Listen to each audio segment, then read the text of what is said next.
क्यों था नालंदा महान अपने आप में, कैसे हमने उस तरह के एजुकेशन इंस्टीट्यूशंस बना लिए थे उस समय। कुछ तो हुआ अंत में 12वीं शताब्दी के अंत में, जिससे कि ये सारी चीज़ें जो है ध्वस्त हो गई। एक नालंदा था, वो कई नालंदा में बट गया, लेकिन नालंदा जो है ना वो इंस्टीट्यूशन विदाउट बॉर्डर्स। तो बहुत सारे तर्कशास्त्र हमने पढ़े हैं। नालंदा में उसकी प्रैक्टिस किस तरह होती थी? तो अब जो पैसा ही नहीं रहेगा तो आप कैसे चला पाएंगे इंस्टीट्यूशन।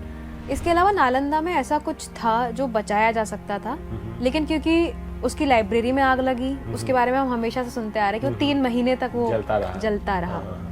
तो बहुत कुछ ऐसा था जो बचाया जा सकता था लेकिन नहीं बच पाया। तर्क की जो परंपरा चली आई है वो बहुत पुरानी है। तो आज की एजुकेशन में बहुत सारी चीजें मिसिंग है। हाँ। सबसे ज्यादा क्या मिसिंग है जो होना ही चाहिए और नहीं है? दोहा और चौपाई आया कैसे, उसकी रचना जो है नालंदा में होती है। विधाएं हैं वो सभी पढ़ाई जाती थी, जिसमें कि ग्रामर है, गणित है, व्याकरण, गणित, संस्कृत, ये लॉजिक मतलब कि हेतु विद्या जिसको मूर्ति कला भी। हाँ, मूर्ति कला भी, और ये चिकित्सा विद्या भी, ये सब कुछ की पढ़ाई होती थी वहाँ पे। नमस्कार, आप देख रहे हैं अमर उजाला और मैं हूँ दीपाली अग्रवाल। इतिहास, कला, संस्कृति, दर्शन, इन सारे विषयों पर जानकारी रखने वाला या दिलचस्पी रखने वाला शायद ही ऐसा कोई व्यक्ति होगा जिसने नालंदा विश्वविद्यालय का नाम न सुना हो। नालंदा विश्वविद्यालय जो सिर्फ भारत की ऐतिहासिक धरोहर नहीं है, बल्कि उसने विश्व को भी अलग अलग तरह से प्रभावित किया है। आज इस पॉडकास्ट में हम इसी ऐतिहासिक धरोहर के बारे में बात करेंगे। नालंदा विश्वविद्यालय के उत्थान, पतन और पुनरुत्थान के बारे में बात करेंगे। और बातचीत के लिए हमारे साथ हैं वरिष्ठ भारतीय विदेश सेवा अधिकारी अभय जी, जिन्होंने नालंदा विश्वविद्यालय पर किताब लिखी है। ये किताब विश्व की सबसे ज़्यादा चर्चित और बिकने वाली किताबों में से एक है। वो भारत के संदेशवाहक तो हैं ही, लेकिन इस किताब को लिखकर भारतीय परंपरा और बौद्धिक संपदा के भी संवाहक हो गए हैं। तो शुरुआत करते हैं इस पॉडकास्ट की। अभय जी, बहुत बहुत स्वागत है आपका। बहुत बहुत धन्यवाद दीपाली। एक तो राजगीर में आपका जन्म है, जो आपने अभी बताया भी कि नालंदा से लगभग 10-12 किलोमीटर ही दूर है। तो कैसा है बचपन से नालंदा को देखने का अनुभव, उसके बदलते हुए स्वरूप और जो अभी नया बना है, उसके साथ आपकी क्या यादें हैं? तो बचपन में हम लोगों को पिताजी ले जाते थे वहाँ दिखाने के लिए खंडहर, उसको नालंदा का खंडहर कहते हैं। तो खंडहर में हमें बार बार जाने का मौका मिला बचपन से, और हम जब भी जाते थे तो हमें लोग बताते थे कि कैसे जो है नालंदा बहुत बड़ी विश्वविद्यालय हुआ करती थी। यहाँ 10,000 लोग पढ़ते थे और 1,000 शिक्षक होते थे, और बहुत बड़ा जो है ये संस्था थी। तो और कैसे फिर जो है उसकी जो वहाँ एक बहुत बड़ी पुस्तकालय हुआ करते थे जिसका नाम धर्मागंज था। वो उन सबके रुइंस हैं अभी। हाँ, तो धर्मागंज जो है वो सरीपुत्र का वहाँ स्तूप है, जिसको हम लोगों को वो बताते थे कि धर्मागंज की ये लाइब्रेरी है, जो मतलब जो पुस्तकालय है। तो और तो अभी जो है वहाँ पे रूइंस हैं, मतलब खंडहर हैं, नालंदा के अवशेष बचे हुए हैं, और बहुत विस्तृत अवशेष हैं, बहुत सारे। उसमें करीब 12 जो हैं विहार हैं, और बहुत सारे मंदिर हैं, मतलब जिसको चैत्य कहते हैं। तो वो सब अभी मौजूद है नालंदा में। ये किताब को लिखने की जो मोटिवेशन है वो आपको उसी बचपन से आई है, वहाँ को देखते हुए? बिल्कुल। तो मैं उन्हीं खंडहरों के आसपास जो है पला बढ़ा हूँ। तो मुझे हमेशा ये लगता था कि यहाँ जो लोग हमें चीज़ें बताते हैं नालंदा के बारे में, क्या वो सत्य है, और क्या क्या चीज़ें थी यहाँ पर, कौन आते थे यहाँ पे, कौन पढ़ाते थे। तो ये सब जो है उत्सुकता मेरे मन में जागृत हुई, और उन सब को जानने के लिए मैंने जो है ढूंढना शुरू किया, मतलब अन्वेषण जिसको कहते हैं, करना शुरू किया, रिसर्च करना शुरू किया। तब जो है मुझे पता चला कि नालंदा जो है अपने आप में, नालंदा में ही जो है विश्वविद्यालय का जो मूलभूत कॉन्सेप्ट है, उसकी उत्पत्ति नालंदा में ही हुई है। ये मैंने, मतलब ये विश्व के, जी पूरे विश्व में पहली बार जो शून्य है, जीरो है, उसका इजाद नालंदा में हुआ है, उसकी उत्पत्ति नालंदा में हुई आर्यभट्ट के द्वारा।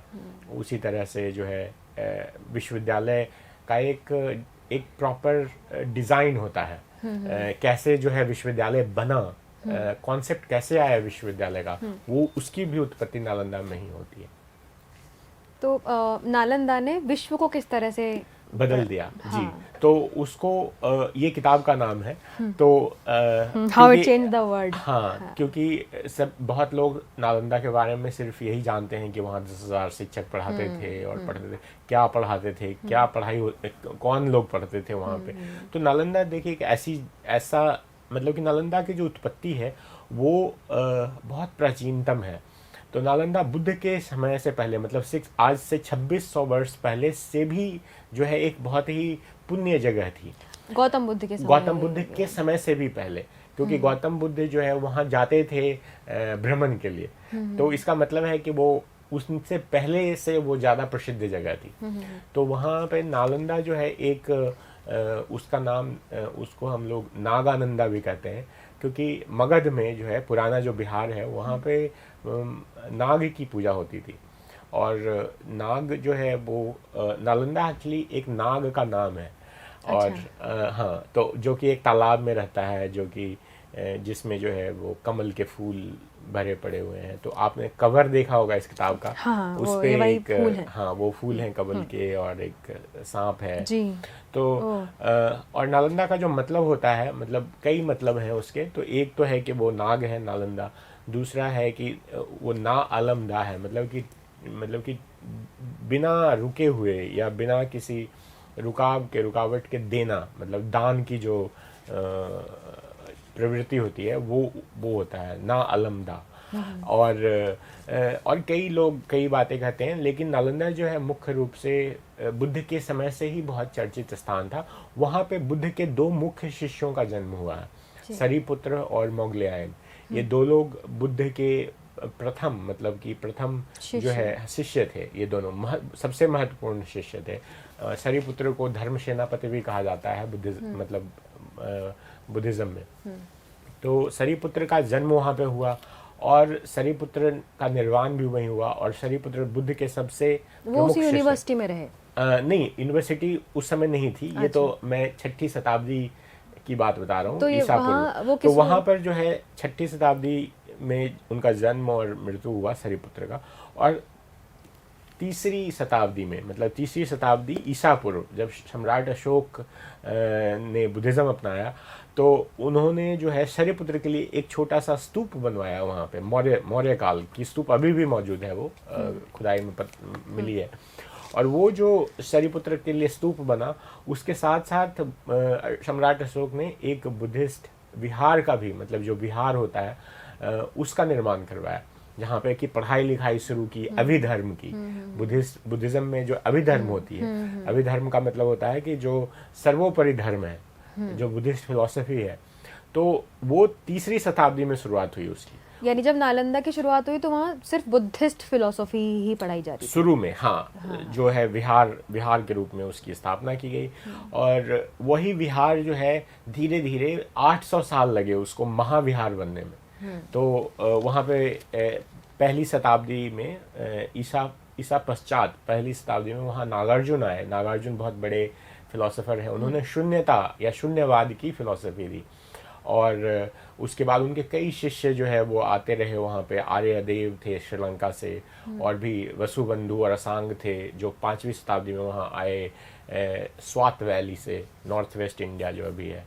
तो उस समय, अभी तो वो पाकिस्तान है। तो लेकिन जो है वो नालंदा जो है एक तरह से मैग्नेट, मतलब चुंबक की तरह वो विद्वानों को आकर्षित करता रहा शताब्दियों से।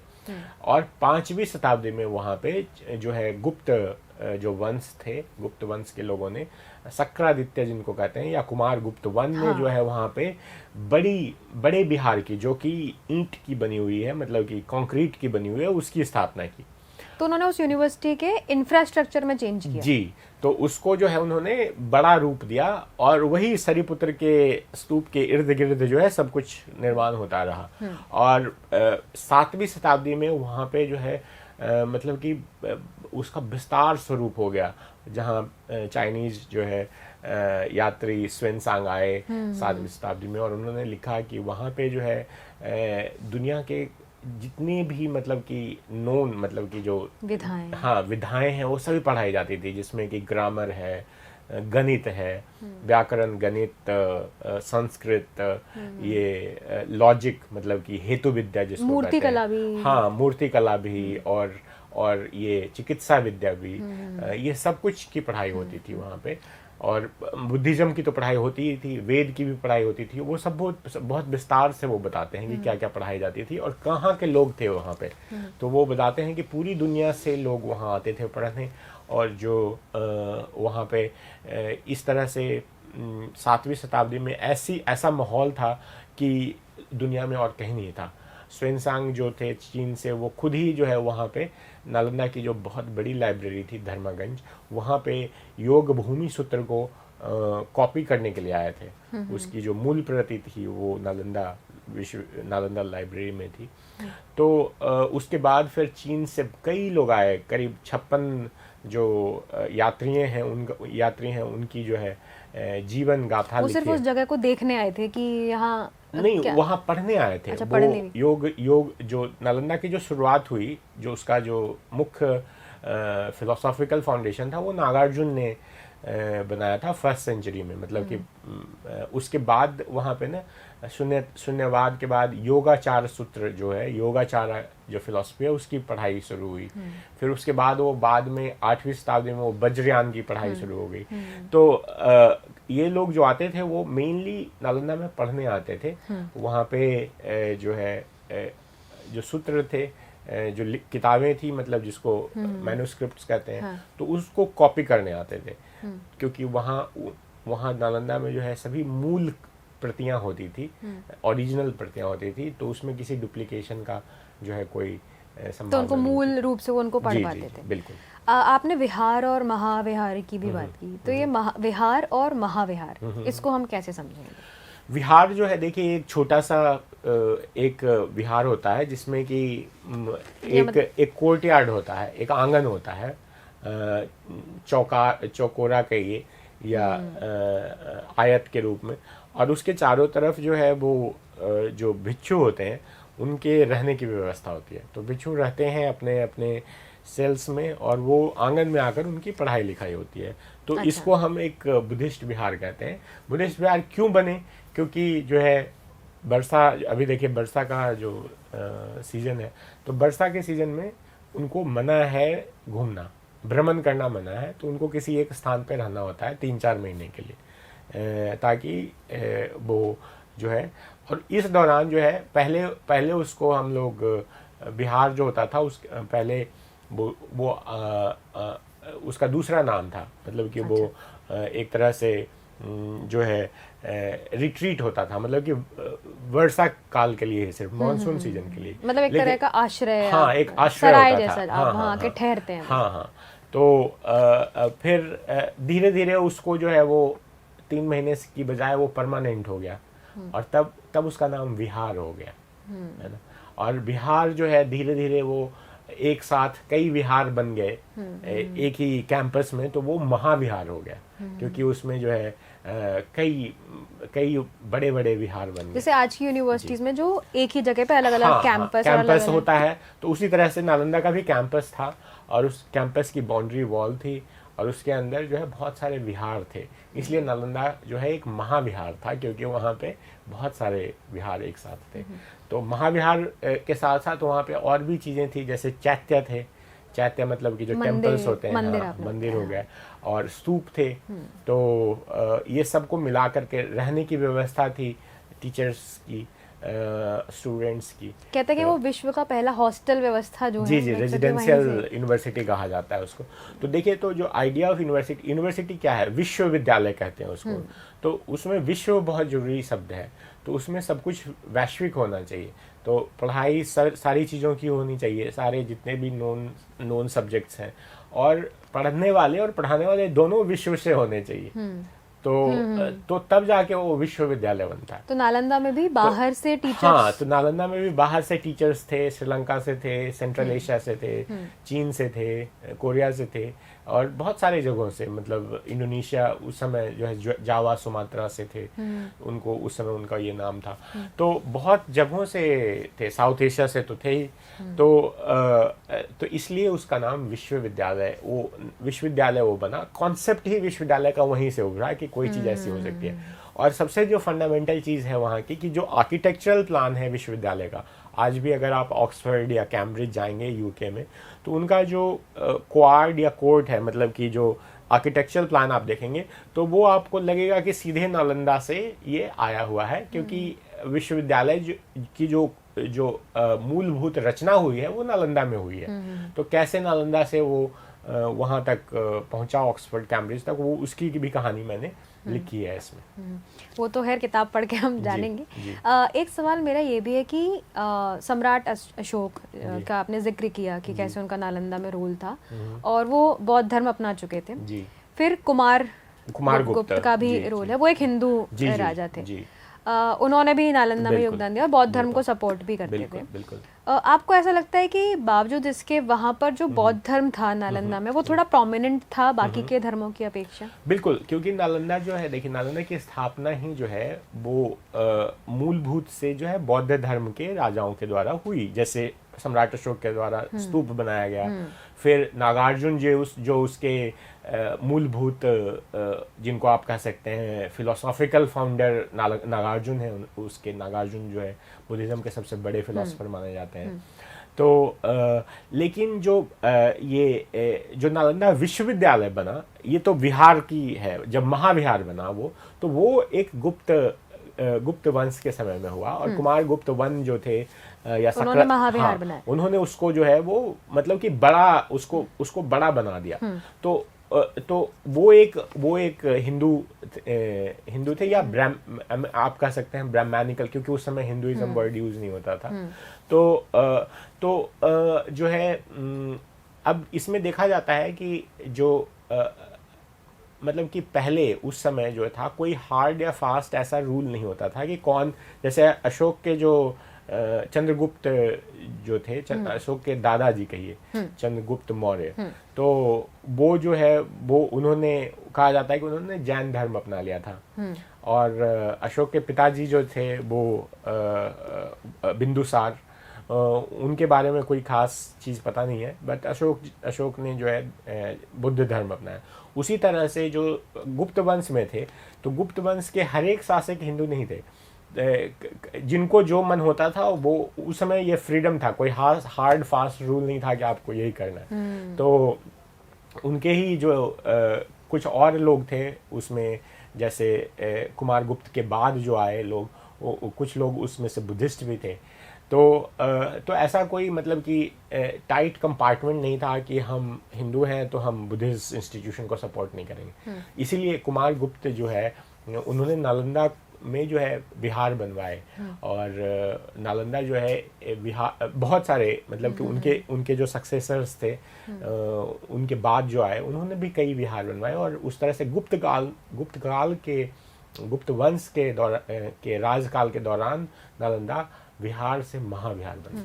लेकिन आपको ऐसा लगता है कि वहाँ पर बौद्ध धर्म प्रोमिनेंट था? बिल्कुल तो बिकॉज नालंदा जो है ना, एक बौद्ध धर्म में भी जो है वो 3 तरह के ये जो है सेक्ट्स हैं। ऐसे तो 18 सेक्ट्स थे उस समय नालंदा में, लेकिन 3 जो मुख्य थे वो था हीनयान, महायान एंड वज्रयान। नालंदा जो था वो महायान बौद्ध की संस्था थी का महाविहार था। तो ऑब्वियसली महायान वहाँ प्रोमिनेंट था, और ये जो, और महायान बाकी 2 से कैसे अलग है? हाँ, महायान हीनयान से ऐसे अलग है कि हीनयान जो है वो ओरिजिनल बुद्धिज्म है, वो थेरावाद भी उसको कहते हैं। थेरा मीन्स एल्डर्स होता है, तो वो ओरिजिनल बुद्धिज्म है।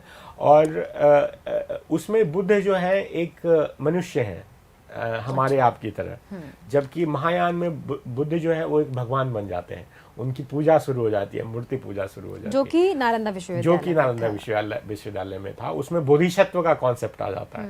बोधिसत्व वो होते हैं कि जो वैसे लोग जो फुल्ली कैपेबल हैं निर्वाण के लिए या इनलाइटनमेंट के लिए, लेकिन वो उसको विथहोल्ड कर लेते हैं दूसरों को मदद करने के लिए। ओह अच्छा। हाँ, तो बोधिसत्व का कॉन्सेप्ट मतलब वो एनलाइटेंड नहीं होते हैं ताकि वो दूसरों की मदद कर सकें। वो दूसरों को मदद कर सकें यहीं रह कर करके, तो बोधिसत्व का कॉन्सेप्ट आ जाता है उसमें। तो और महायान पे जो है हिंदुइज्म का बहुत इम्पैक्ट है, मतलब ब्राह्मण जो पुरानिक ब्राह्मणिज्म जिसको कह सकते हैं। तो क्योंकि बुद्धिज्म और हिंदुइज्म जो है ना एक दूसरे से इंटरैक्ट कर रहे हैं थ्रू आउट द सेंचुरीज, वो इंटरैक्ट भी कर रहे हैं, इंगेज भी कर रहे हैं, कॉम्पीट भी कर रहे हैं, तो एक दूसरे को वो प्रभावित कर रहे हैं। तो फिर जो है महायान जो बुद्धिज्म है वो वज्रयान बुद्धिज्म में परिवर्तित हो जाता है 8वीं शताब्दी में, और 8वीं नालंदा में। और वो जो तिब्बत मंगोलिया ये सब में जो आज बुद्धिज्म आप देखते हैं वो वज्रयान बुद्धिज्म है, जो सीधे नालंदा से वहाँ गया है। वज्रयान वो महायान वहाँ पर शुरू हुआ और वज्रयान बाकी जगहों पर पहुंचा। तो इसी तरह से चीन की भी जब हम बात करते हैं तो आपने अपने आर्टिकल में भी लिखा है कि चीन को भी बहुत प्रभावित करा था। बिल्कुल। नालंदा विश्वविद्यालय ने चीन को कैसे प्रभावित किया?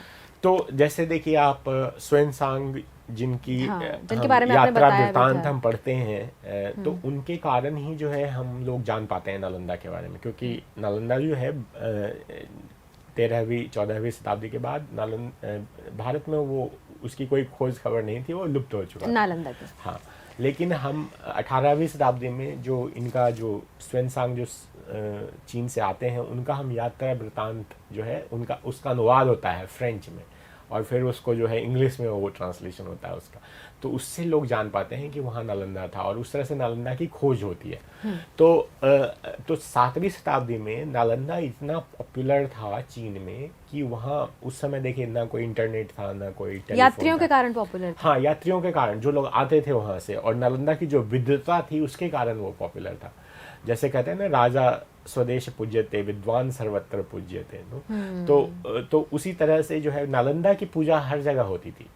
और वहाँ से इतनी दूर से, उस समय चीन की राजधानी शांगान होती थी, तो शांगान में जो है स्वयंसांग जो ट्रैवलर हैं वहाँ उन्होंने नालंदा के बारे में सुना कि नालंदा हमें जाना है, और उन्होंने कुल मिलाकर के 14 वर्ष की यात्रा की। उस समय सोचिए, चीन से नालंदा पैदल, घोड़े पे, जो कुछ भी मिला, वहाँ से रेगिस्तान के से, मतलब कि उस समय जिस समय वो स्वयंसांग वहाँ से बाहर निकलना चाह रहे थे, उस समय चीन में जो है चीन के नागरिकों को बाहर, चीन की सीमा से बाहर जाना मना था। तांग डायनेस्टी की बात है ये, 7वीं सेंचुरी की।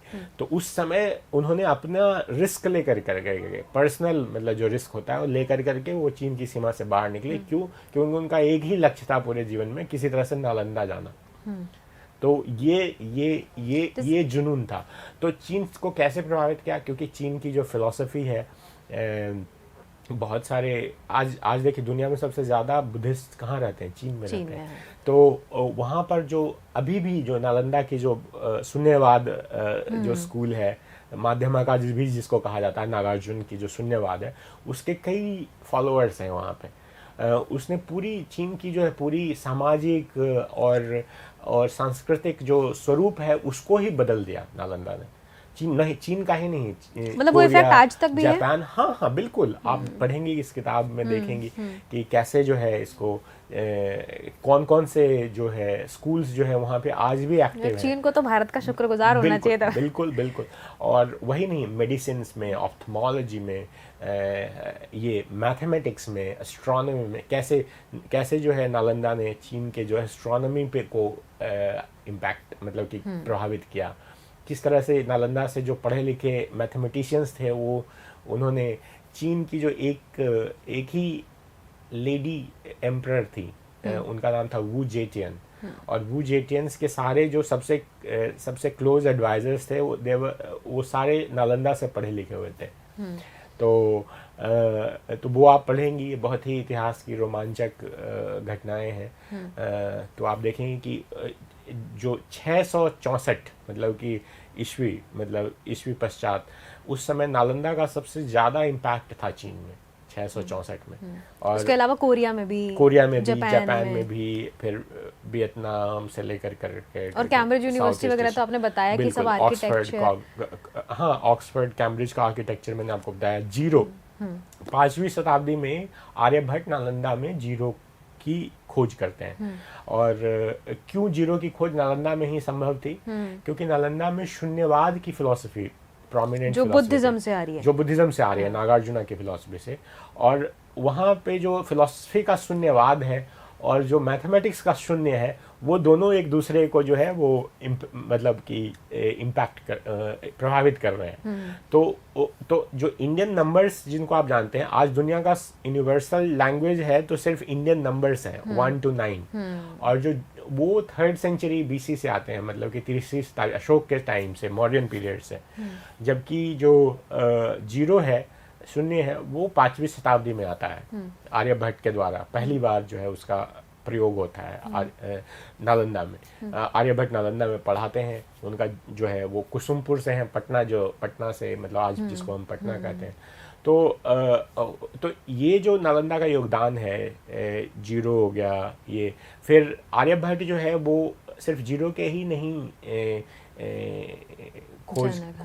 खोजने वाले हैं, बल्कि जो आज हम एल्गोरिदम यूज़ करते हैं, जो जियोमेट्री यूज़ करते हैं, आज जो है हम लोग अलजेब्रा यूज़ करते हैं, उन सब में भी आर्यभट्ट का बहुत बड़ा योगदान है। साइन फंक्शंस जो हम यूज़ करते हैं, तो आप देखेंगे, आप पढ़ेंगे आप नालंदा के बारे में विस्तृत रूप से, तो आपको पता चलेगा कि क्या क्या और नालंदा के योगदान है।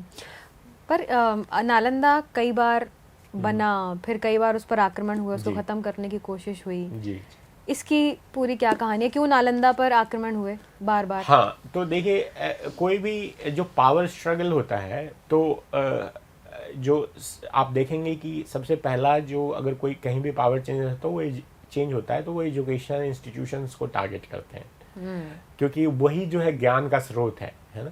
तो आप देखेंगे तो नालंदा पर सबसे पहला आक्रमण जो है हुन्स ने किया था।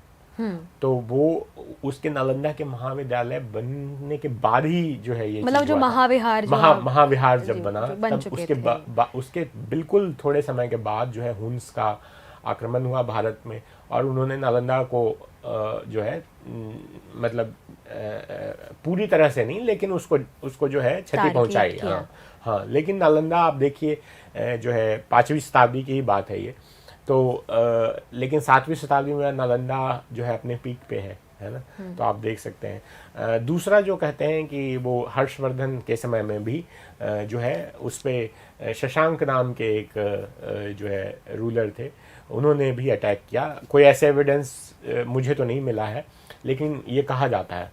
लेकिन जो है ये वो हर्षवर्धन ने नालंदा को जो 100 गांवों का सपोर्ट था, उसको 200 गांवों का सपोर्ट कर दिया। और फिर 100 गांवों का सपोर्ट मतलब जैसे कि नालंदा के चारों तरफ जो 100 गांव थे, उनका सपोर्ट था नालंदा को, मतलब कि वो लोग मेंटेनेंस जो है वहां से नालंदा की जो है खर्च जाती थी। अच्छा, तो जैसे दूध हो गया, घी हो गया, चावल हो गया, हाँ बिल्कुल, तो वो डोनेट करते थे नालंदा के मेंटेनेंस के लिए, मतलब कि डे टू डे फंक्शनिंग के लिए। तो उसको बढ़ा करके हर्षवर्धन ने अपने समय में 200 गांव कर दिए।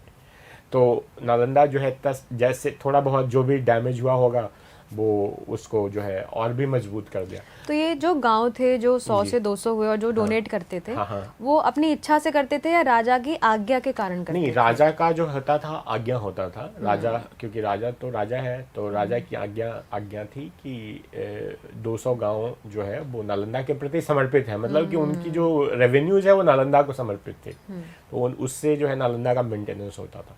तो रॉयल सपोर्ट था नालंदा को, इसलिए नालंदा जो है सबसे महत्वपूर्ण और सबसे विख्यात महाविहार था उस समय का। और वही नहीं, जो रिच मर्चेंट्स होते थे वो लोग भी डोनेट करते थे, बहुत डोनेशंस के कई एविडेंस हैं। तो फिर जो है तीसरी बार जो है जो एविडेंस मिलता है वो है बख्तियार खलजी का 12वीं शताब्दी में 1100, जिन्होंने आग लगा दी। हाँ, 1100 के लास्ट, मतलब कि last decade of 12th century कह सकते हैं। तो उस समय जो है वो तबाकते नासिरी एक किताब है, उसमें जिक्र मिलता है कि वो उदंतपुरी तक जाते हैं। उदंतपुरी वहाँ से नालंदा से 10-12 किलोमीटर की दूरी पे है। तो उदंतपुरी में का पूरा वर्णन है, लेकिन उसमें नालंदा का वर्णन नहीं है कि वो बख्तियार खिलजी नालंदा गए। लेकिन बख्तियार खिलजी की अच्छा, उस किताब में वर्णन नहीं है, उसमें नहीं वर्णन है। तो और कहीं पे भी नहीं है कि बख्तियार खिलजी नालंदा गया। लेकिन बख्तियार खिलजी जो है, अगर आप उनका पूरा चरित्र देखेंगे कि किस तरह से उनकी मनसा क्या थी, तो उनकी मनसा थी जितनी बुद्धिस्ट मोनेस्ट्रीज हैं उनको लूट कर करके तुरंत जो है अमीर बन जाना, क्योंकि उनका गोली जो था कि सारी मोनेस्ट्रीज को लूटना था। तो उसमें नालंदा भी शामिल था। तो उसमें मतलब कि जो है कोई डायरेक्ट एविडेंस नहीं है कि वो नालंदा गए, लेकिन जो है सर्कमस्टेंशियल एविडेंस है, क्योंकि नालंदा जो है वो उदंतपुरी में भी विहार था एक, तो उदंतपुरी से सिर्फ 12 किलोमीटर की दूरी पे है। तो ऐसा नहीं हो सकता है कि वो उदंतपुरी तक गए लेकिन वहाँ नालंदा वो नहीं जा पाए होंगे। तो नालंदा जरूर गए होंगे। और उसका जो है आई विटनेस अकाउंट्स जो आते हैं उसके 40 साल बाद जो है एक तिब्बतन मंक हैं धर्मास्वामी, उनके आई विटनेस अकाउंट्स हैं। उसमें कहा गया है कि धर्मास्वामी के समय में कि नालंदा जो है, जो सिर्फ 2 ही विहार बचे हुए हैं 14 महाविहार, मतलब 14 विहार में सिर्फ 2 ही विहार अभी तक काम कर रहे हैं, और एक कुल मिलाकर के 50-60 स्टूडेंट बचे हुए हैं। सोचिए, एक समय नालंदा 10,000 पे था और अब 50-60 बचे हुए हैं, और एक ही टीचर है जो कि उनको पढ़ा रहा है। तो मतलब कि कुछ तो हुआ अंत में, 12वीं शताब्दी के अंत में, जिससे कि ये सारी चीज़ें जो है ध्वस्त हो गई। और नालंदा मरा नहीं, लेकिन जो है वो बिल्कुल थोड़े से किसी तरह से जीवित है, किसी तरह से, मतलब कि सांस ले पा रहा है। तो ये था, और ये धर्मास्वामी का लिखित वर्णन है। और वो कहते हैं कि जो उदंतपुरी में टर्क्स हैं, तुर्क जो हैं, वो बार बार जो है नालंदा पे रेड कर रहे हैं, और हमें शरण लेनी पड़ती है, इधर उधर हमें भागना पड़ता है। तो एक तरह से आप कहिए कि ये कौन से समय की बात है? ये 1240 की बात है, 13वीं शताब्दी की। ये उन्होंने अपनी आत्मकथा, हाँ, ये इन्होंने आई विटनेस अकाउंट लिखा है। तो ये जो चीज़ है वो तो ये, लेकिन उसके बाद क्या होता है, क्योंकि अटैक तो कभी भी हो सकता है, अटैक पहले भी हुन्स ने भी किया था, लेकिन जो है बनाने वाले थे उसको, जो पुनः उसका पुनर्निर्माण कर देते थे। लेकिन 12वीं शताब्दी के बाद जो है वो नालंदा का जो रॉयल पैटर्नेज था, मतलब जो आप पूछ रही थी कि राजा जो राजा का जो सपोर्ट था वो ख़त्म हो गया, क्योंकि कोई सपोर्ट करने वाला बचा नहीं। भारत में जो है वो आप देखेंगी कि 12वीं शताब्दी में जो है वो एक डिफरेंट जो है वो नॉर्थ वेस्ट से टर्क्स इन्वेजन्स हो रहे हैं, और भारत जो है पॉलिटिकली, इकोनॉमिकली, राजनीतिक रूप से, आर्थिक रूप से जो है और सामरिक रूप से जो है कमज़ोर हो चुका है। और बख्तियार खिलजी को सिर्फ 200 घोड़ों पे जो है उन्होंने अपने 200 घुड़सवारों के साथ उन्होंने पूरा उदंतपुरी को ध्वस्त कर दिया। तो और वो अनअपोज्ड घूम रहे हैं चारों तरफ।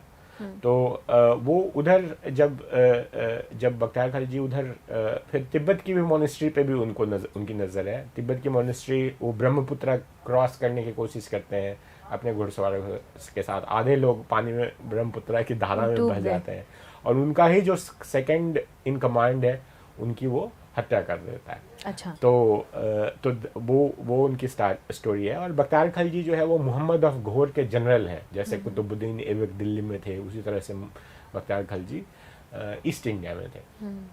तो ये कहानी है।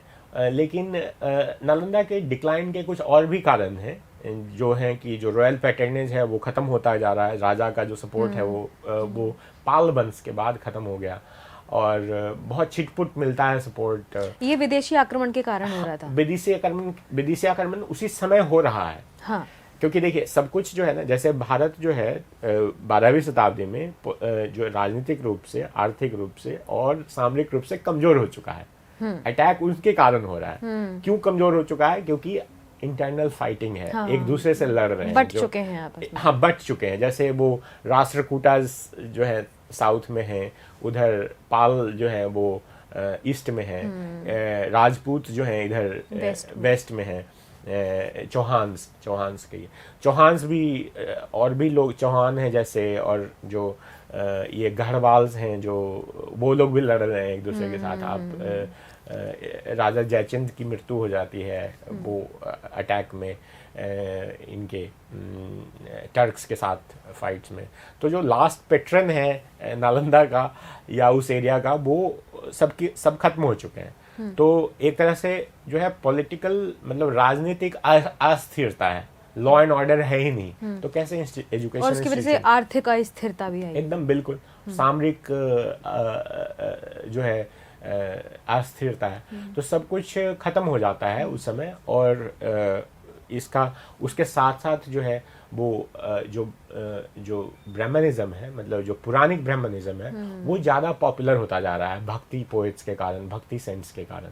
तो उसकी पॉपुलैरिटी जनता के बीच में बढ़ रही है। बुद्धिज्म जो है वो तांत्रिक बुद्धिज्म बन चुका है, जो महायाना नागार्जुना का था वो तांत्रिक बन चुका है।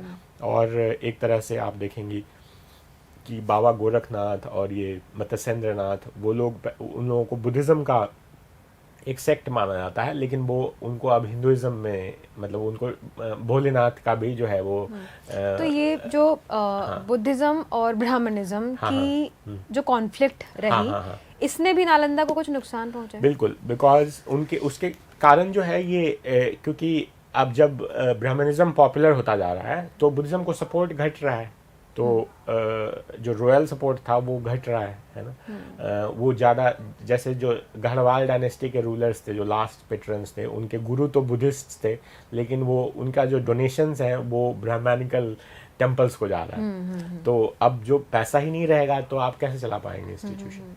और तो रॉयल सपोर्ट घट गया, बुद्धिज्म जो है पॉपुलैरिटी घट गई, और तीसरा जो है ऊपर से जो है टर्क्स का इन्वेजन हो गया।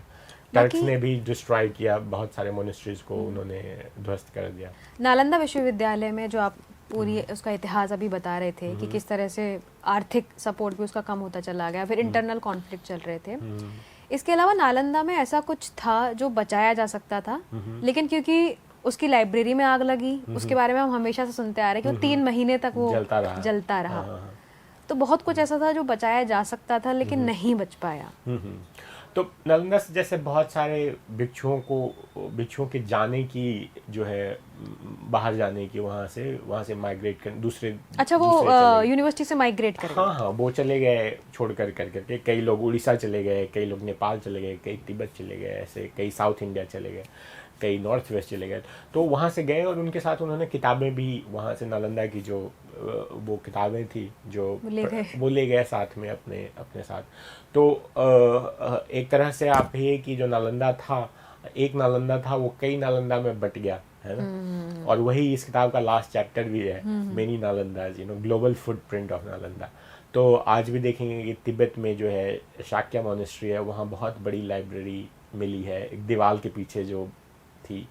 और वहाँ यानी वो लाइब्रेरी में जो किताबें हैं जो आप बता रहे हैं, वो यहाँ से गई हुई किताबें हैं? वो उस पर थोड़ा और रिसर्च करने की ज़रूरत है, हो सकती हैं, क्योंकि वो सारी किताबें जो हैं वो कई किताबें उनमें से संस्कृत में हैं।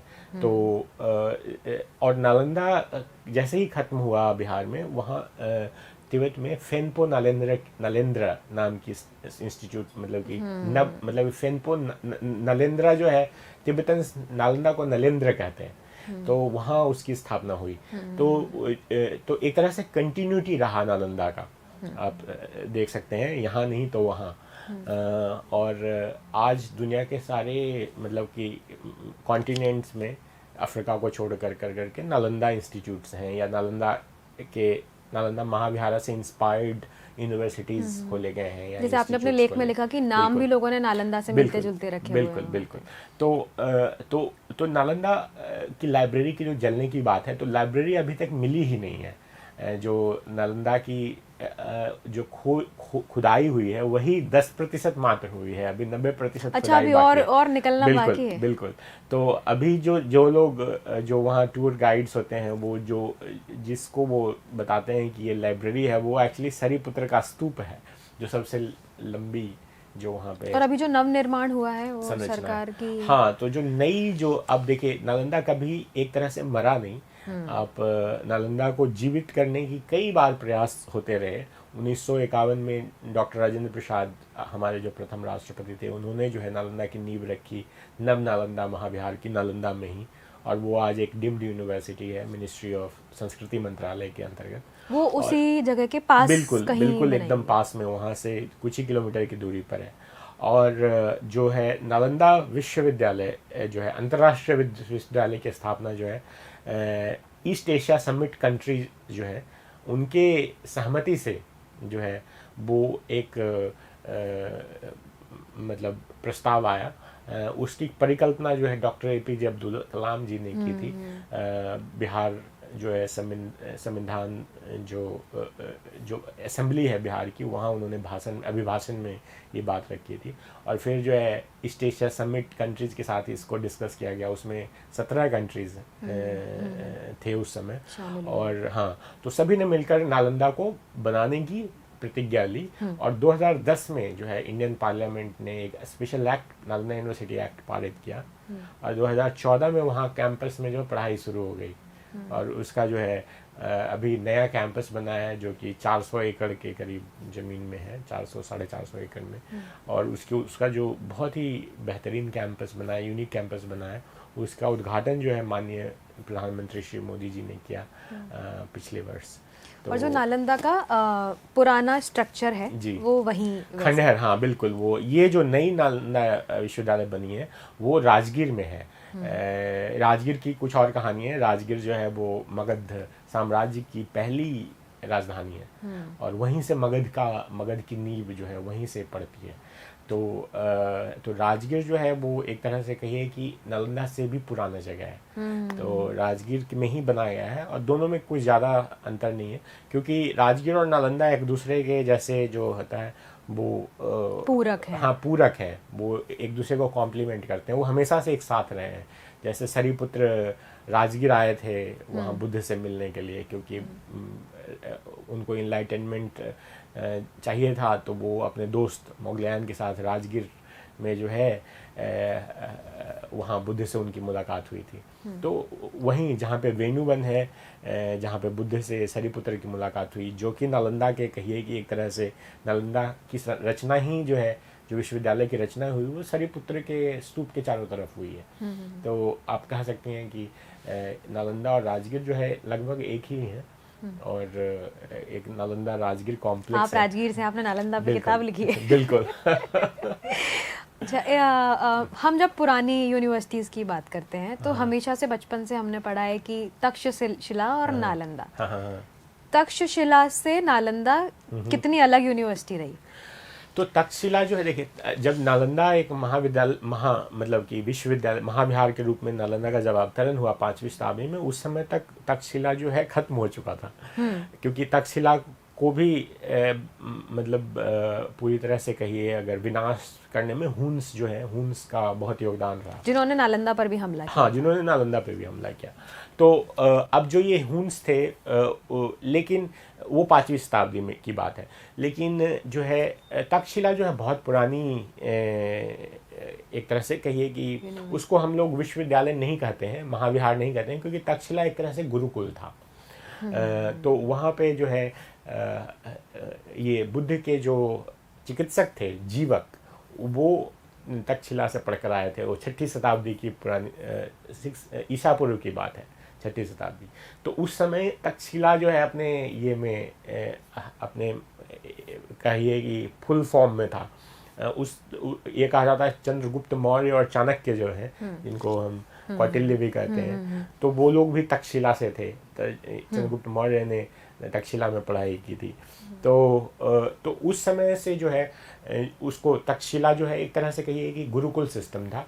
वहाँ पे जो नालंदा में क्या होता है ना, अंतर ये है कि नालंदा में है फुल फ्लेज्ड जो है आर्किटेक्चरल पैटर्न इमर्ज करता है, रेजिडेंशियल पैटर्न इमर्ज करता है एजुकेशनल इंस्टीट्यूशन का। और यहाँ पे आपका जो है मतलब पूरी दुनिया, नोन वर्ल्ड से आते हैं लोग पढ़ने आते हैं। तक्षशिला में जो है वो वैसी बात नहीं है। तक्षशिला जो है एक तरह से बुनियाद है, कह सकते हैं। तो वहाँ पे भी लोग आ रहे हैं, जैसे मगध से जो लोग वहाँ जा रहे हैं। तो एक तरह से वो भी कहिए कि वो भी जो है एक तरह से अंतर्राष्ट्रीय जगह है। मतलब तक्षशिला का स्वरूप उतना बृहद नहीं उतना था। बृहद नहीं था, और वो सेपरेशन नहीं था जैसे एक विहार में जो सेपरेशन होता है ना, कि आपका हर विहार के में टीचर्स और ये जो स्टूडेंट्स होते हैं वो उस विहार के होते हैं। तो तक्षशिला में ऐसा जो है प्रारूप जो है विस्तृत रूप से नहीं दिखा गया, छोटे रूप में दिखा है कि वहाँ पे भी जो है विहार हैं छोटे से, लेकिन वो मतलब कि नालंदा में आकर वो स्टैंडर्डाइज हो जाता है और वो विस्तृत बन जाता है। अभी आपने गुरुकुल शब्द का प्रयोग किया। जी। जब हम भारतीय एजुकेशन सिस्टम की बात करते हैं तो उसमें हम गुरुकुल का अक्सर बिल्कुल, जिक्र बिल्कुल, करते हैं। बिल्कुल। गुरुकुल का जो एजुकेशन सिस्टम है, फिर नालंदा जैसे महाविहार का जो एजुकेशन सिस्टम है, उनमें क्या फ़र्क है? क्योंकि जब हम गुरुकुल की बात करते हैं तो हम अक्सर सुनते हैं कि वहाँ भी बहुत तरह के कलाएं सिखाई जाती थी, बुनने से लेके बिल्कुल। ज्योतिष तक। हाँ, जैसे आप देखते हैं ना रामायण में, महाभारत में, तो गुरुकुल सिस्टम ही है। वहाँ पे आप द्रोणाचार्य को देखते हैं कि महाभारत में, या कृष्ण की जब हम बात करते हैं तो जो 64 कलाएं उन्होंने वहाँ संदीपनी सीखी। आश्रम जो है वहाँ पे उज्जैन के पास जी है जी, ना। हाँ। तो वो सारा गुरुकुल सिस्टम है। राम का भी आप रामायण में भी देखिए, वशिष्ठ जो है वो गुरु वशिष्ठ है जो है ना, तो वो अपने राम और इनको लेकर के पढ़ाते हैं, यू नो। लेकिन अब उसमें देखिए क्या फ़र्क है कि उसमें सिर्फ जो है राजकुमारों को शिक्षा दी जाती है ना। एकलव्य को जो है वो खुद ही जंगल में सीखना पड़ता है देख करके, द्रोणाचार्य का वही कहानी है ना। लेकिन नालंदा जो है ना वो इंस्टीट्यूशन विदाउट बॉर्डर्स है, मतलब कि बैरियर्स है। वहाँ पे कोई भी आ सकता है, कोई भी, वो द्वारपाल पंडित मिलेगा आपको, और आप द्वारपाल पंडित से अगर आप बहस कर सकते हैं और मतलब कि वाद विवाद में जो है आप सक्षम हैं, तो आपको नालंदा में ले लिया जाएगा। और नालंदा में जो है कोई एक टीचर नहीं है, जैसे वहाँ पे हमेशा एक टीचर होता है गुरुकुल में, जो हेड है वहाँ जो या तो द्रोणाचार्य पढ़ाएंगे या वशिष्ठ पढ़ाएंगे। लेकिन जो नालंदा है उसमें जो है 10,000 स्टूडेंट्स हैं अपने पीक पे, और उस पर 1,000 टीचर्स हैं, है ना। और वहाँ पे तो नालंदा जो है एक डेमोक्रेटिक इंस्टीट्यूशन है। वहाँ पे सारा कुछ, आप इस किताब को पढ़ेंगे तो आपको पूरा ये उसका पिक्चर मिलेगा कि कैसे उसका डेली लाइफ क्या है नालंदा में, कैसे जो है रूम एलोकेशन वहाँ पे डेमोक्रेटिक प्रिंसिपल्स पे है। जो बड़े होंगे, जो सीनियर होंगे, उनको दिया जाएगा बड़ा रूम, और छोटा रूम, सब कुछ है उसमें। तो ये हिस्टोरिकल चीज़ है, मतलब कि बाकी जो कह सकते हैं वो इतिहास, उसको हम इतिहास कहते हैं, या मतलब कि एक तरह से एपिक की बात आती है। जैसे चाहे आप संदीपनी की बात करें, चाहे आप तो ये एपिक है ना। लेकिन नालंदा जो है वो हार्ड हिस्ट्री है, हार्ड कोर फैक्चुअल, मतलब जो चीज़ है हम उसको, और डेमोक्रेटिक है। कोई भी नालंदा में एंट्री कर सकता है। ये विश्वविद्यालय कौन होता है जहाँ पे हर कुछ विश्व हो, without, it's an institution without borders. तो वहाँ पे स्वयं सांग भी आ सकते हैं चीन से, उनको भी उतनी ही प्रतिष्ठा मिलती है जितनी कि आर्यदेव श्रीलंका से आते हैं, जितनी कि वसुबंधु और असांग आते हैं। तो सबको जो है, और वहाँ पे धर्म कीर्ति हैं वहाँ पे, मतलब कि पूरे जितना भी नोन वर्ल्ड है वहाँ के लोग हैं, और उनकी क्या कॉन्ट्रीब्यूशन हैं वो सब लिखा गया है इसमें। जैसा आपने बताया ना कि अगर वहाँ स्टूडेंट्स आ रहे हैं और वहाँ के दरबान से भी अगर वो वाद विवाद कर पा रहे हैं तो आपको अंदर प्रवेश मिल जाए। ये मैंने डॉक्यूमेंट्री में भी देखा था, जहाँ उन्होंने बताया कि वहाँ के दरबान से वाद विवाद करना मुश्किल था। बिल्कुल बिल्कुल। वाद विवाद के बारे में आपने अपने ब्लॉग्स में भी लिखा हुआ है कि वहाँ पर वाद विवाद तर्कशास्त्र वहाँ से आया है। तर्कशास्त्र के बारे में हम और भी पढ़ते हैं भारतीय परंपरा में, चाहे वो मंडन मिश्र शंकराचार्य का हो, चाहे वो गार्गी, तो बहुत सारे तर्कशास्त्र हमने पढ़े हैं। नालंदा में उसकी प्रैक्टिस किस तरह होती थी? बाकी आज के समय में जो तर्कशास्त्र है वो तो बहुत ईगोइस्टिक हो गया है कि हमारी विचारधारा ही पुख्ता है, या हम तुम्हारी नहीं मानेंगे, तुम हमारी मानो। वो अब कहाँ खो गई है? ये तर्कशास्त्र है जिसको पहले पढ़ाया जाता था और उसकी प्रैक्टिस होती थी, उसको मॉडर्न वर्ल्ड में कैसे? बिल्कुल। तो देखिए, अगर एक तरह से आप देखेंगे नालंदा का जो लेजेंड है कि किस तरह से नालंदा जो है एक तर्कशास्त्र का केंद्र था। हाँ। बहुत पहले, बुद्ध से भी बहुत पहले। तो और राजगृह जो था वहाँ पे, चूँकि वो राजधानी थी, तो वहाँ पे तर्क होते थे, और तर्क का वो जो है तर्क कहिए कि एक तरह से कॉम्पिटिशन्स होते थे तर्क के, और जो तर्क में जीतता था उसको लोग, नालंदा जो है गांव था, उसको ट्रॉफी के रूप में दिया जाता था। ये कहानी है। तो पूरा गांव ही, हाँ पूरा गांव ही कि जो जीतेगा तर्क में, वैसे ही शुरुआत होती है नालंदा की। वहीं से सरीपुत्र उसी फैमिली से आते हैं। तो आप उसकी भी कहानी पढ़ेंगी इसमें कि कैसे नालंदा, उनके मंत्री ने बताया कि हर बार आप अगर नया गांव देंगे तो पूरा साम्राज्य ही चला जाएगा, इसलिए एक ही गांव जो जीतेगा तर्क में उसको दिया जाएगा, उसका रेवेन्यू दिया जाएगा उसको। तो उस तरह से नालंदा जो है एक तर्क के केंद्र के रूप में भी विकसित होता है। तो तर्क की जो परंपरा चली आई है वो बहुत पुरानी है, और इसलिए शायद मगध जो है अन्य वहाँ पे साउथ इंडिया से भी आप देखेंगे कि लोग आते हैं तर्क के लिए, सभी जगहों से मगध में आ रहे हैं। जो तर्क जीतेगा वो उसको विजयी माना जाएगा। तो और जो तर्क वहाँ पे होता था उसको हम लोग जो है आज रिकर्सिव आर्ग्यूमेंट मेथड या स्कॉलिस्टिक मेथड भी कहा जाता है। कि उसमें तर्क का जो वो प्रारूप है कि हर कोई, जैसे कि आप कोई एक प्रश्न है तो या कोई तर्क है तो उसके जो आर्ग्यूमेंट है उसका सब आर्ग्यूमेंट, मतलब उसके छोटे जो आर्ग्यूमेंट है, छोटे आर्ग्यूमेंट, उसको आप कई ऐसे डिवाइड करते जाते हैं उसको, और उसको जो है सेटिस्फैक्टरली आंसर करने की कोशिश करते हैं। तो उस तरह से जो है साइंटिफिक मेथड भी उसी से कहा जाता है कि इसी तर्क से साइंटिफिक मेथड आता है, क्योंकि हर चीज़ पे आप प्रश्न पूछ रहे हैं, प्रश्न के बाद एक अनुप्रश्न है, उसके नीचे भी अनुप्रश्न है, जब तक कि वो आपका रिजॉल्व नहीं हो जाए। तो ये तर्क की जो परंपरा है वो तो बहुत पहले प्राचीन है, वो भारत में तो बहुत पहले से चली आ रही है। लेकिन नालंदा में इसको इंस्टीट्यूशनलाइज्ड रूप में यूज किया जाता है, क्योंकि कोई भी जो स्कॉलर है नालंदा में आते थे, हर परंपरा के स्कॉलर आते थे वहाँ पे। बुद्धिज़्म में ही 18 सेक्ट्स थे, तो हर सेक्ट के जो फिलोसफर होते थे वो अपनी बात रखना चाहते थे। तो लोग तर्क में दूसरे के साथ ये तर्कशास्त्र में पूरा एक विषय था वो बौद्धिक बिल्कुल शक्ति, बौद्धिक क्षमता को बढ़ाने के लिए। तो जो स्टूडेंट्स जो थे, जैसे आप देखेंगी कि स्टूडेंट्स पढ़ते कैसे थे, तो वो एक दूसरे के साथ तर्क में जो है वो इंगेज करते थे। वही टेक्निक ही था पढ़ने का। तो उसी के जरिए जो है ज्ञान की प्राप्ति करते थे। अच्छा, नालंदा विश्वविद्यालय और मॉडर्न एजुकेशन जो है वो जिस तरह से हम जानते हैं, और आपकी बातों से जितना मुझे और नालंदा के बारे में पता चला, तो आज की एजुकेशन में बहुत सारी चीजें मिसिंग है। हाँ। सबसे ज्यादा क्या मिसिंग है जो होना ही चाहिए और नहीं है? तो एक तो है कि जो सबसे इम्पोर्टेंट चीज़ थी नालंदा में, कि नालंदा जो इंस्टीट्यूशन था ना वो इंटरडिसिप्लिनरी लर्निंग थी वहाँ पे, होलिस्टिक लर्निंग थी। आप सिर्फ जो है एक सब्जेक्ट पढ़ने के लिए वहाँ नहीं जाते थे, आप ज्ञान की प्राप्ति के लिए जाते थे, आप इनलाइटनमेंट के लिए जाते थे। कोई नालंदा जॉब के लिए नहीं जाता था पढ़ने के लिए। हाँ, कि मुझे जॉब चाहिए। हाँ, कि मैं 3 साल पढ़ लूँगा, मुझे एक डिग्री मिल जाएगी, उसके बाद मैं जॉब ले लूँगा। तो वहाँ जो लोग स्टूडेंट्स जाते थे वो जाते थे ज्ञान की प्राप्ति के लिए, और ज्ञान की प्राप्ति से वो उनको जो है एक तरह से बुद्ध बनना चाहते थे सब। उनको इनलाइटनमेंट चाहिए था। तो वो नालंदा जो था वो वहाँ पे सभी सब्जेक्ट्स वो पढ़ते थे, इसलिए वहाँ पे शून्य का इजाद इसलिए हो सका क्योंकि आर्यभट्ट सिर्फ मैथमेटिक्स नहीं पढ़ रहे थे वहाँ पे, वो और भी चीज़ों से अवगत थे। जितने फिलोसॉफिकल ट्रेडिशंस थे, जितने लॉजिक मेथड्स थे, सबसे अवगत थे, इसलिए नालंदा में शून्य का इजाद हो पाया। तो यही कह सकते हैं कि आज की जो एजुकेशनल जो एजुकेशन इंस्टीट्यूशंस हैं वो बहुत उस तरह से जो है वो होलिस्टिक लर्निंग पे फोकस नहीं कर पा रहे हैं। वहाँ पे एजुकेशन फिर कमर्शियलाइज्ड हो चुका है। नालंदा में आप अगर एक बार एंट्री हो गई आपकी, तो आपको किसी भी चीज़ की चिंता नहीं करनी है। आपको खाने से रहने की सुविधा, पढ़ने, लाइब्रेरी की सुविधा, सभी कुछ मौजूद थी। तो एजुकेशन, लेकिन ये तो एक समय तक रहेगा जब तक आप वहाँ पढ़ रहे हैं। बिल्कुल, एजुकेशन को पब्लिक गुड की तरह ट्रीट किया जाता था।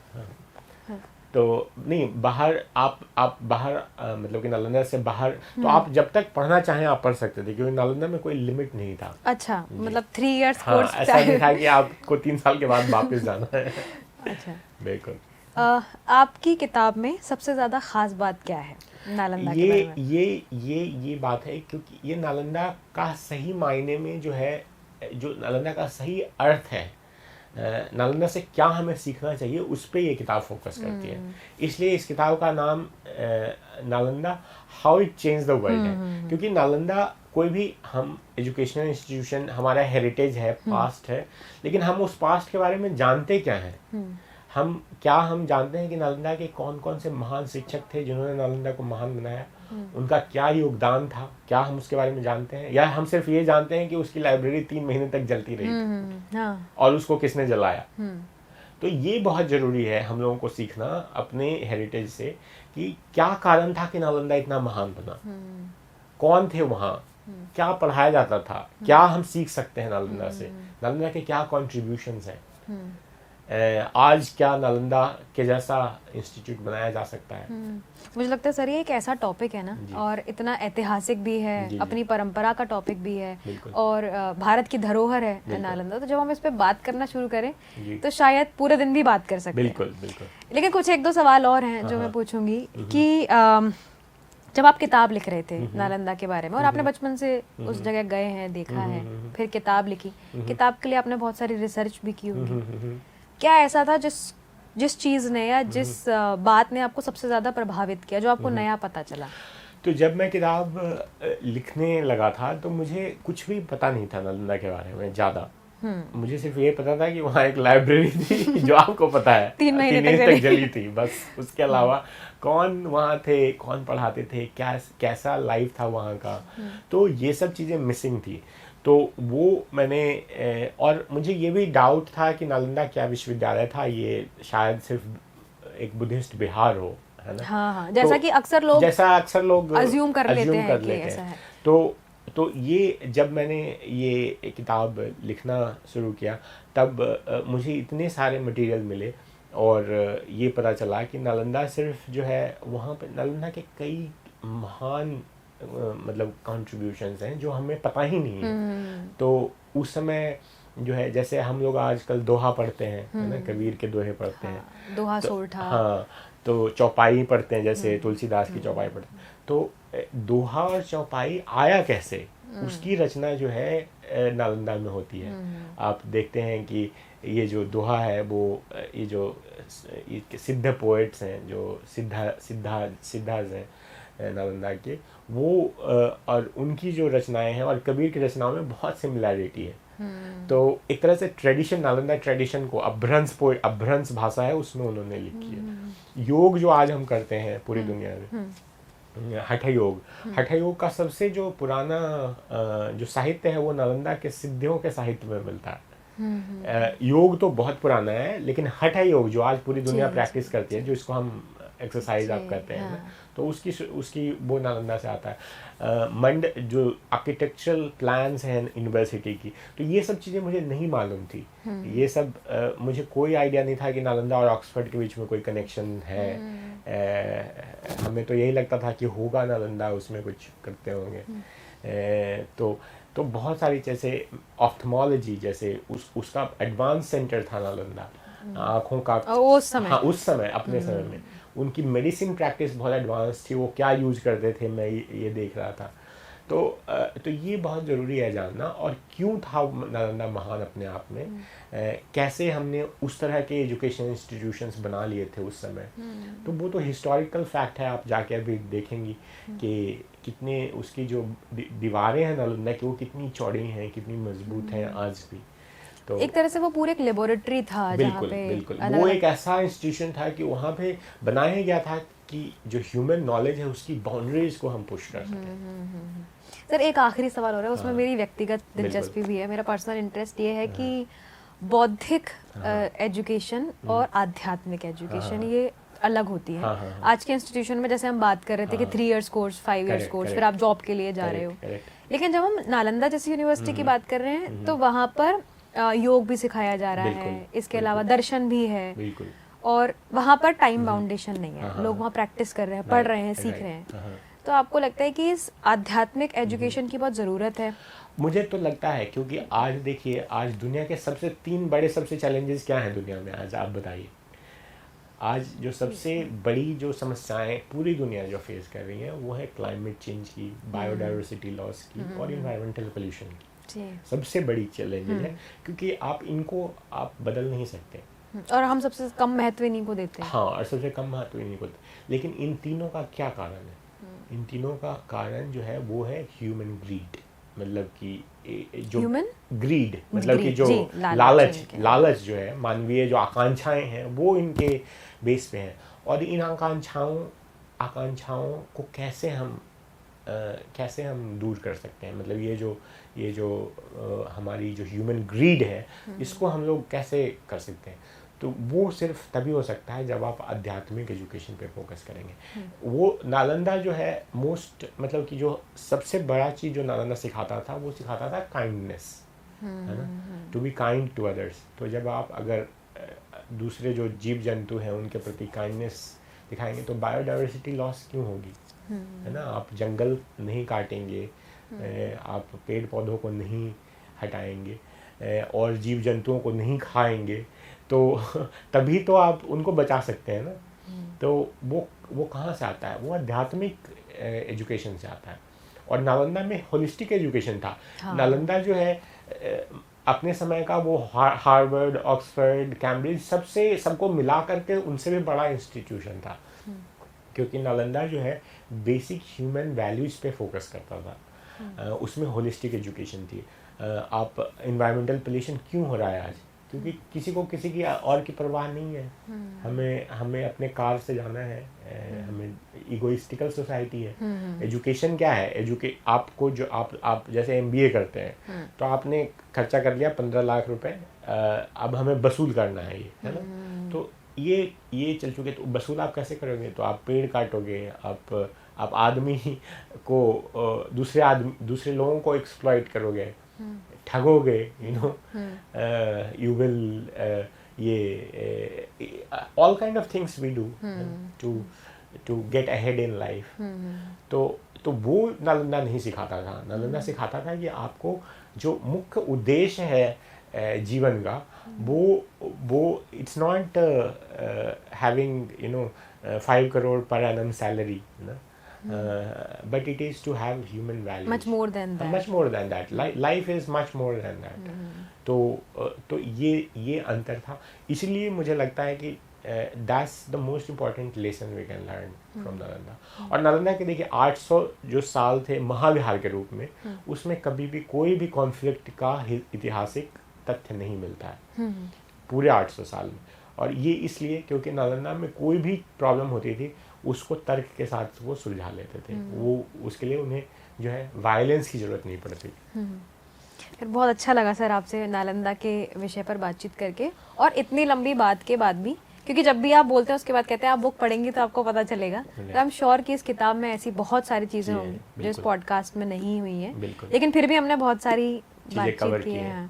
थैंक यू कि आप आए और इतनी अच्छी बातचीत मैंने की, और बहुत सारा मैंने तो नालंदा पर जाना ही, और मुझे उम्मीद है कि जो व्यूअर्स इसको देखेंगे उनको बहुत सारी चीज़ें पता चलेंगी, और जो चीज़ें रह जाएंगी वो आपको इस किताब में मिलेंगी। Nalanda, how it change the world. और हमारे साथ अभय जी थे। बहुत सुंदर, बहुत अच्छी और बौद्धिकता से भरी हुई बातचीत हुई। धन्यवाद।